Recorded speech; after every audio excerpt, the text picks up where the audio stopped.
E a gente Bagulho vai. pra queda de braço lá na BGS. É Já isso. Não marca é, aí, ó. não gosto desse tipo de coisa, gente. Esse negócio aí não, pô. Negócio é bico na costela e soco na cara, né? Pra quem não sabe, Zulu. Tu tá na luta ainda, Zulu? Tô voltando agora. É mesmo, mano? Tá, Voltando pra luta. tá em qual modalidade? Eu não sei se é MMA. modalidade que fala, é MMA, né? MMA, na verdade, o MMA ele é um esporte onde muita gente confunde, tipo assim, ah, você luta o quê? Você luta UFC? Não, luta MMA. Ah, mas você não tem nada a ver com o UFC. Não, na verdade, o UFC é o evento, né? Aham. É uma organização, né? E aí os atletas eles vão praticando o esporte até chegar no UFC, né? Vão conquistando espaço até chegar no UFC, que o UFC, digamos que é o. Como se fosse assim. Deixa eu ver. A, sei lá, Hum, tô pensando aqui. Como se fosse é o maior evento, na verdade, a maior organização, né, do MMA. Então, Uhum. existem outros eventos e tudo mais, que inclusive é onde a gente vai fazer a nossa carreira para chegar até o UFC, mas o UFC é onde você chega e você realmente consegue. Os atletas falam assim, pô, agora eu consigo viver do esporte, né? Porque até Hum. você conseguir realmente viver do esporte é um caminho, é uma guerra, literalmente. E É Uma você uma tá luta. luta pra aí viver da desde luta, né? quando? Hã? No esporte, tá desde quando? No esporte, como praticante, eu tô há mais de 13, 14 anos. Nossa. Como profissional, eu estou há 7 anos agora. Ô, louco. 7 anos. É 7 uma aninhos. um tempão, né? É um tempinho, é um caminho aí. Já é tipo, Mas ó, mais que uma faculdade, é tipo um pós-doc já, né, mano? esse que é o porém. Por exemplo, a gente comparando assim com a faculdade geralmente é o quê? 4 anos, aí se for uma medicina já é um pouco mais, né? Mas geralmente 4, 5 anos. Só que assim, se a tua academia for uma academia correta, cara, dependendo, para você se tornar um faixa preta, para você se tornar um professor e você conseguir tirar uma grana dali da luta sem ser lutador, é mais de, sei lá, cara, 10, 12 anos. Uhum. Eu me tornei professor com 9 anos no esporte. É isso que eu ia perguntar, pra você ser profissional, você tem que começar dando aula do esporte. Não necessariamente, tem alguns profissionais que eles não dão aula, alguns atletas profissionais que eles não dão aula, né. Por exemplo, eu hoje em dia eu já não dou mais aula, e também tem academia que você escolhe se você quer ou não quer, é mais do seu professor. Tanto Uhum. também para você se tornar um profissional no esporte, depende mais da sua academia, de como o seu professor leva, né, o a rotina, toda a hierarquia ali envolvida na academia, do que necessariamente uma federação ou coisa do tipo, sabe. Uhum. Então, se vem muito mais ali do ambiente que você tá frequentando pra poder. Se ele é propício ao que você tá buscando, né? Tipo, por exemplo, no meu caso foi bem despretensioso como eu me tornei lutador, porque eu antes mesmo de me tornar lutador, eu já fazia conteúdo para o YouTube como gamer, eu tinha um canal há muito tempo atrás também chamado Ah, Juan Macaco Gamer. então não foi que você começou a ser gamer depois, começou a ser Não, gamer antes. na verdade, desde que eu me conheço por gente, eu tinha quando eu era pequeno, lá com os meus 4 anos, eu lembro que eu ganhei um Atari do meu vizinho. E eu sei que é 4 anos, porque minha mãe vive falando: "É, se teu vizinho deu aquele Atari lá com 4 anos lá". Aí eu ganhei um Atari dele, aí com o Atari eu comecei a jogar, brincar um pouco, e tinha uma lan housezinha que era tipo R$ 1 meia hora do lado de casa, de vários videogames, PlayStation 1, Dreamcast e tal.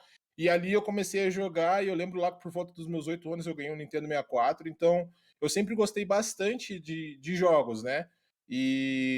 Na verdade, antes de eu me tornar lutador, eu queria ter trabalhado com jogos antes de tudo, entendeu. Não era Uhum. pra eu Na verdade, não era pra eu ter me tornado lutador, foi um momento na minha vida ali que acabou acontecendo, que eu falei: "Bom, já que eu tô aqui, vamos lá, né?". E aí eu comecei a praticar o esporte por volta dos meus 12 anos, mas antes disso eu já tinha criado um canal no YouTube, eu fazia vídeo se eu não me engano, era de Call of Duty, Minecraft também, fazia uns vídeos. Tanto que na época, antes também eu tinha um outro canal que tipo assim, eu queria ter gameplay de jogo atual na época, E aí eu não tinha como eu jogar, eu ia na casa dos meus amigos, chegava na casa deles emprestado, assim: "Ó, deixa eu jogar videogame na tua casa e gravar na tua casa". Eu gravava na casa dos Você meus grava amigos, emprestado o videogame, o jogo, tipo, tinha um amigo meu que ele tinha lançado o Batman Arkham City, Arkham Knight, eu acho que era. Foi o primeiro Batman de videogame que ele tinha comprado no Xbox. Aí eu cheguei nele e falei: "Cara, eu preciso jogar que esse jogo tá no hype aí, não sei o quê". Daí ele: "Cara, vai lá em casa". Aí fui lá com o pai dele, a mãe dele lá na sala, não entendendo nada, e eu lá gravando vídeo, e aí ainda falando assim: "Ô, cara, pede pro seu pai ficar quieto ali, tô gravando vídeo". Mó folgado. Mas você deixava o cara participar ou você deixava, tipo, De me empresta aí, fica aí quieto? Não, não, tipo, dependendo do jogo, dependendo do momento, até a gente desenvolvia uma conversa. Porque naquela época a gameplay, né, não era que nem hoje em dia que a gente já tem um acesso um pouco melhor, tipo, a uma qualidade melhor. Por exemplo, eu gravava a tela com a câmera e depois de um tempo eu consegui ter acesso a uma placa de captura que se chama EasyCap. Não sei se o Manub conhece, não sei se vocês conhecem. Ele é tipo como se fosse um pendrive que ele tem umas saídas de vídeo. É bem, sei lá, bem estranho de explicar. Uhum. E aí naquela época eu juntei, acho que era tipo R$ 80, eu juntei um dinheirinho, comprei, e aí ia na casa dos meus amigos e gravava um pouco, tentava gravar as gameplays com aquilo, né? E depois eu gravava o áudio. Cara, eu nem lembro como é que eu gravava o áudio, era uma Você tinha gambiarra. quantos anos nessa época aí? Ah, uns 14 anos. E você já manjava de tudo isso aí, mano? É, porque, tipo, no YouTube naquela época tinha muita gente crescendo, né? Porque era a época mais ou menos assim que o BRKS Edu, o Funk Uhum. Black Cat, esses caras estavam chegando à meta de 100 mil inscritos.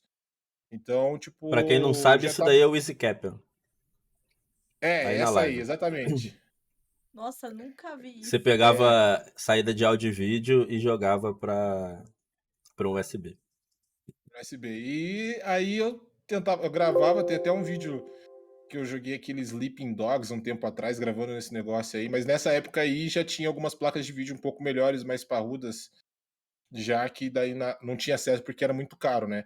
Uma placa de vídeo, uma placa de captura, né, de vídeo, naquela época era, sei lá, R$ 800, que, tipo, hoje em dia, sei lá, o valor se equipara, sei lá, uns R$ 3.000, sabe?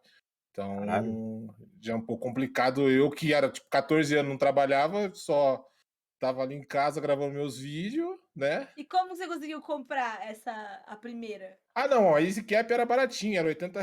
Eu juntei dinheiro, se eu não me engano, foi de umas lives que eu fazia, que era no YouTube, só que não era pelo YouTube. Você conseguia jogar ela pro YouTube, mas você fazia ela no Google Hangouts, que era como se Nossa! fosse o Meet, sabe? Hoje, Google Meet, que você encontra a Aham. pessoa para conversar. Então, o Hangouts era meio que isso, só que você conseguia transmitir para outras pessoas e a gente postava no YouTube, ficava como se fosse uma live lá no YouTube. Uhum. E aí eu fazia algumas lives com isso, consegui juntar ali da galera que mandava dinheiro, din-din, o tutu. E na época devia ser ruim pra tu conseguir um donate, né? Porque a pessoa tinha que, sei lá, ir no banco depositar, ou então. Não, eu deixava a conta do meu pai. E teu pai não quisesse te dar o dinheiro? Não, aí eu. Não. Não, e o pior é que assim, essas paradas assim de comprar coisa de jogo, de fazer coisa de jogo, meu pai sempre foi muito parceiro comigo. Se eu fosse ele, eu não seria, naquela época eu não seria tão assim, porque a gente não sabia, né? Tipo, não tinha tanto assim, né? Era o começo de tudo esse negócio de comprar coisa em jogo, tipo, comprar skin. Eu jogava um jogo que era o Mu Online, que era RPG, Caralho, e pra joguei você Lembro muito. aí. você, tipo, ia no site lá, pegava a conta do cara, ou de algum do cara que criou o servidor, depositava pro cara, depois de um tempo ele ia ver que caiu lá, e aí ia chegar a skin pra você no jogo. Só que, tipo, naquela época ainda tava se desenvolvendo isso, né? Eu lembro que eu juntei, foi a primeira vez que eu aprendi a fazer depósito na minha vida, que ainda que era depósito com papel, Uhum. né, que só podia colocar nota, e eu juntei moedinha por moedinha pra comprar uma skin de R$ 15. Aí não era uma skin, era um pacote assim do Goku e tal, os caramba que tinha no jogo lá. Aí eu falei pro meu pai, ele falou: tá, beleza. Não, pera aí, filho, fica com esse dinheiro aí, eu vou lá. Eu, nossa, pai, obrigado. Nossa, que incrível. E aí deu certo, consegui comprar as skins. Você E lembra quando que foi, tipo, a primeira vez que você teve contato com uma live assim? live. Live, tipo. Quando que você, tipo, descobriu que ia fazer live? Tipo, você já fazia vídeo É. e aí você quis fazer live? Então, é porque, tipo, todo esse meio gamer, assim, meio que na minha vida teve uma quebra com a luta, né? Tipo assim, produtor de conteúdo, digamos assim, com a luta. Dos meus 14 aos 15 anos, eu tava produzindo ali meu conteúdinho e tal. Só que eu comecei a treinar o Muay Thai. E eu comecei a treinar o Muay Thai porque na época que eu tava produzindo esses vídeos e tal, eu era meio que gordinho. Assim, bem gordinho, redondinho e tal. E aí eu tinha ginecomastia, que na época eu não sabia o que era, né? Ginecomastia, pra quem não sabe, é uma glândula que ela se desenvolve por conta de questões hormonais no seu corpo. E aí eu tinha essa tetinha, assim, meio saliente, e eu queria tirar essa tetinha. E aí fui no médico e falei, cara, como é que eu faço pra tirar isso aqui dele? Cara, ou era faca, né? Ou é cirurgia, ou você vai ter que fazer exercício. E meu pai, ele é personal, além de ser militar da aeronáutica, ele também era Nossa. profissional de educação física. E aí a Porra. gente tinha um estúdiozinho em casa que ele dava aula, porque a gente morava na Vila Militar, que é um condomínio militar que tem aqui em Curitiba da aeronáutica. E ele tinha um estúdio onde ele dava aula pro pessoal lá em casa. E eu, mesmo com isso, eu não gostava muito de fazer, assim, de ficar fazendo exercício. Eu queria até, tinha um vizinho meu que ele era fortão, eu queria ser forte igual a ele, mas eu não queria fazer exercício. Eu falava, quero ser grandão, quero ser grandão, quero ser grandão. Eu não, nem sabia o que era malhar direito. Tanto que ele me zoava pra caramba que eu chegava assim, quero malhar, quero malhar, quero malhar, não sabia nem falar. E aí eu comecei a fazer musculação e tudo mais, só que eu tava gordinho, eu tava, tipo, ganhando massa, ficando forte, sabe? Só que eu ainda tava meio com, tipo, gordinho. Aí falou assim, você tem que fazer mais aeróbico. Aí teve um amigo meu que ele era gordinho igual a eu, e ele começou a fazer o Muay Thai numa academia, na shootbox que tinha perto de casa.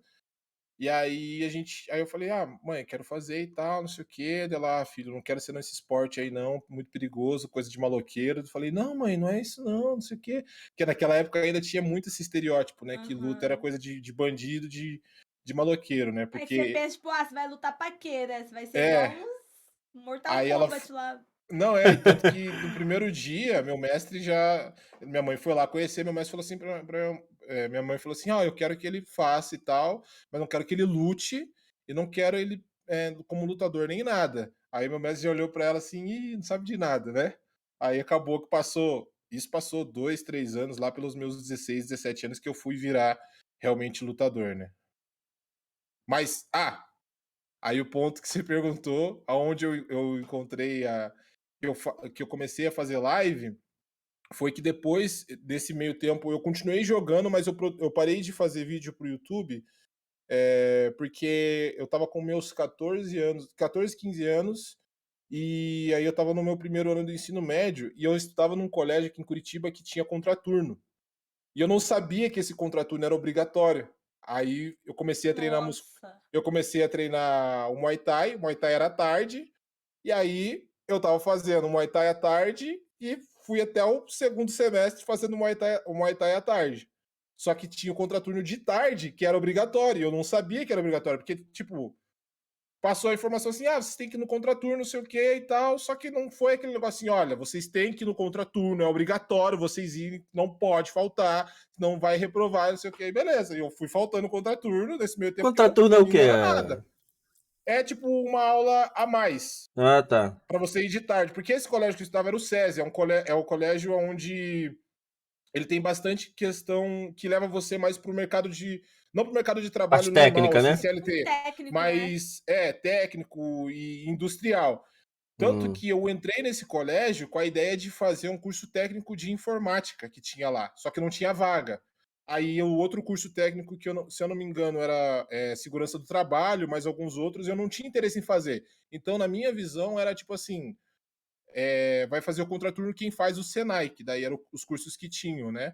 Então, para mim, eu tava fazendo a luta, emagrecendo e faltando contraturno. Quando eu olho, chega no segundo semestre, chega a minha orientadora lá do colégio, se você faltar mais 3 vezes o contraturno, você vai faltar. Deu, quê?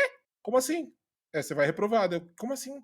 Aí, não, porque porque você não podia faltar, isso e isso, foi avisado, não sei o quê. Aí chegou pra minha mãe, E naquela época Imagina já não era. reprovar por falta num negócio que você nem sabia que era Então, pra mas foi isso que aconteceu. Você reprovou? Reprovei por falta, porque assim, depois aconteceram outras Caraca. faltas, né? Tipo, Nossa. teve outras faltas que daí eu comecei a ir, né? Mas sem faltar. E aí, como é que fala? Comecei a ir com mais, sem ficar Mais faltando, né? frequência, é. Só que aí aconteceu de tipo assim, tinha que ir no médico alguma coisa e faltava. Tinha que fazer alguma coisa e faltava. E por mais que você levasse justificativa, a justificativa não abona a falta. Então eu acabei reprovando por falta nesse ano. E tanto que naquela época aconteceu a primeira BGS no Brasil, eu tinha sido convidado para fazer conteúdo da BGS. Eu tenho um e-mail, acho Caralho. que se não me Nossa. engano, eu devo ter esse e-mail até hoje. Foi a tal de Mariana lá que respondeu e tal. E aí eu cheguei, mãe, pai, não sei o quê. Não. Por quê? Porque você reprovou por causa desse negócio aí, desse jogo. E não sei o quê. Eu falei, não tem nada a ver, era por causa do treino. Não, você reprovou por causa disso. Meu Então, minha Deus. mãe entrou na minha mente, meu pai entrou na minha mente. Tanto que, assim, quando eu sempre eu continuei jogando, né? Mas nesse ano que eu reprovei, de, tipo assim, até metade do ano eu jogava escondido dos meus pais, porque eu pegava o notebook, que minha mãe tinha lá para trabalhar, pegava escondido e ia jogando escondido que eu podia ali. Aí chegava do trabalho, a mãe chegou do trabalho, pegava o notebook, jogava embaixo da cama, que ela deixava lá escondido, achando que estava escondido, e Que eu lá merda. jogando. Aí eu tive que parar de produzir conteúdo e tal. Depois, nesse meio tempo, eu fui meio que voltando. Isso em meados lá de. Com os meus 15, 16 anos. E aí eu tava produzindo alguns conteúdos, eu voltei o canal, que aí naquela época era Rua Macaco Gamer, de Rua Macaco Gamer foi pra FX Game Rife, de FX Nossa. Game Rife foi pra Nego FX. E aí comecei a fazer, continuando e tal, aí já tava produzindo alguns vídeos de jogos indies, jogos ainda COD, alguns jogos que dava pra jogar, fazendo algumas sketchzinhas, tipo, eu lembro que eu comprei o Diablo, se eu não me engano foi o Diablo 3 que lançou na época, e aí tinha o notebook, eu juntei dinheiro e, tipo, juntava dinheiro, eu deixava de ir pra escola de ônibus para ir a pé, para eu conseguir juntar dinheiro para comprar o Diablo. E aí comprei o Diablo, indo a pé durante esses dias e não rodou no PC. Daí eu fiz Puta que pariu. desabafo de um gamer pobre, não sei o que, fazer uma sketch assim. E aí, enfim, aí nesse meio tempo eu conheci as lives, eu já conhecia as lives tipo, no YouTube, tinha algumas lives, tinha alguns canais que tinham, se eu não me engano, era Zubo, tinha uns outros lá, mas aonde eu me interessei realmente em fazer a live foi quando eu conheci o canal do Gameplay RJ, que ele tirava, isso já foi lá por 2018, alguma coisa assim, eu acho, 2018, 2017, que eu conheci o canal do Gameplay RJ e ele fazia live, só que ele tirava da live os vídeos e postava no YouTube aqueles vídeos lá de 10 minutos, não sei o que, resenhando com os amigos dele, e eu percebi que eu gostava muito disso, porque eu chegava do colégio, ia fazer minhas coisas, eu colocava pra ouvir, de repente eu tava ouvindo o Gameplay RJ falando com os amigos dele de futebol, eu nem sabia nada de Flamengo, mas eu tava entendendo tudo que eles estavam falando, porque a conversa deles era isso. O cara jogando lá GTA e falando de futebol e não sei o que, falando as conversas, e eu comecei a gostar disso, e depois de um tempo só que eu fui descobrir que ele tirava da live e postava no YouTube. Então foi aí mais ou menos que eu conheci, mas aonde eu realmente me interessei em fazer live foi quando eu. Foi na época que eu jogava bastante LOL. LOL e CS. Foi por volta ali de 2018, onde eu conheci. Eu não lembro qual canal que foi. Eu conheci o. Como é que é o nome dele? O Yoda. Uhum. Ele tava na Red Kennedy na época. E eu comecei a assistir ele, comecei a acompanhar ele, porque eu achava que ele jogava muito bem. A Red Kennedy acho que tinha sido campeã do CBLOL, quase foi, alguma coisa assim. E eu gostei muito dele, eu gostei da história dele porque ele era atleta, né? Ele era nadador profissional, não sei se é assim que fala.